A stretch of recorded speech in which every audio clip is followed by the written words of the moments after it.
some news last night, and then it was confirmed by Kalen DeBoer this morning. And that news that we got last night was that Jam Miller was injured. And the news that we had heard, there was a lot of rumors that were coming out, whether it was we heard it was collarbone related. We didn't hear if he had broken his collarbone, maybe dislocated it. From what we have, at this point, I've heard from multiple people, it's a dislocated collarbone, and the timetable for return is somewhere in 6 to 8 weeks. DeBoer did not come out and say that, but plenty of other sources have at this point. And the kind of open, discussion as to when he potentially would be back would be after the off week, right before the Georgia game. So it would be, back for the Georgia game. You would lose him for the Florida State, Louisiana Monroe, and Wisconsin games. Obviously, this is a bit of an issue. We talked at length about Jam Miller and how good I thought that he is going to be this season. I really think that he is going to have a breakout season. I think a lot of that has to do with how good he can catch out of the backfield.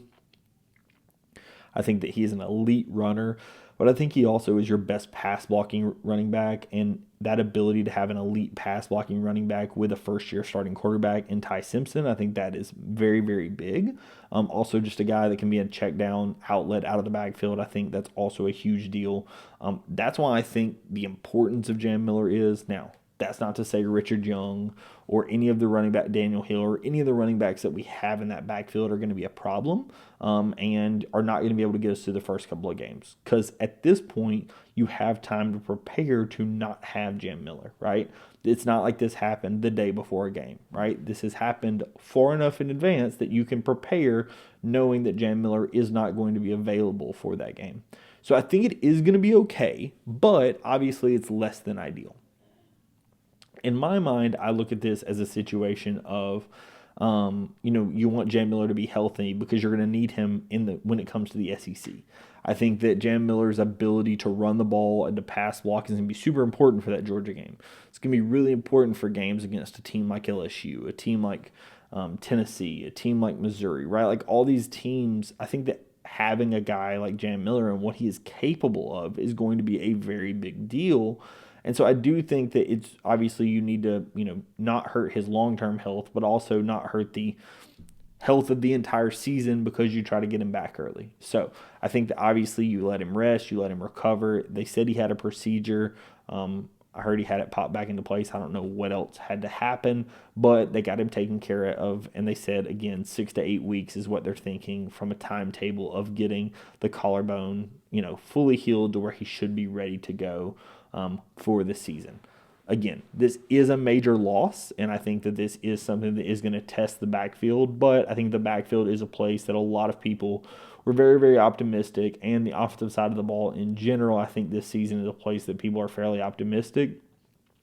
I personally think the place where you're going to miss him the most is from a pass blocking perspective, not as much of a running perspective, because I do think that Jam Miller is an elite pass blocker and has that experience doing that game in, game out against elite SEC pass rushers. And so I think missing him for a few games is going to be a bit of a problem. Again, going to have to see what happens. I do hope that he recovers fully and that we are all good, and Jam Miller is back and ready to go as quickly as possible, of course. If that happens, then obviously this, I don't want to say is for naught because at the end of the day it still happened, but I think that this is something that we are going to have to think about, and just know going into those first couple of games. Thankfully, you don't start with an absolute world beater. I think that you should be able to beat Florida State and Wisconsin, the two Power 5 teams, in the first three without Jam Miller. I don't think that missing him for that game is going to be as big of an issue, but I think that a goal of getting him back before that Georgia game needs to be an utmost priority, because I do think for that Georgia game you're going to need him, right?